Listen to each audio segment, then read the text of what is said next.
Okay guys, magandang araw sa inyong lahat.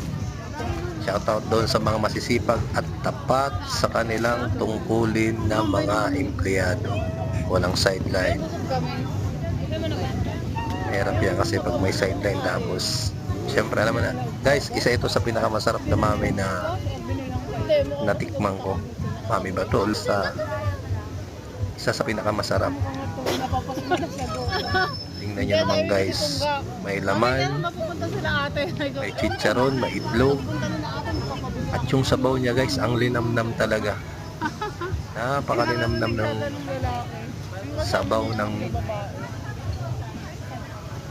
lomi o mami na to. Bali, pangalawang beses ko na to binalikan ko dahil ang sarap ng sabaw. Talagang nahanap-hanapin. Marami naman ako natikman kahit sa Diwata, yung mga pares natin dyan. Pero isa to sa kakaiba.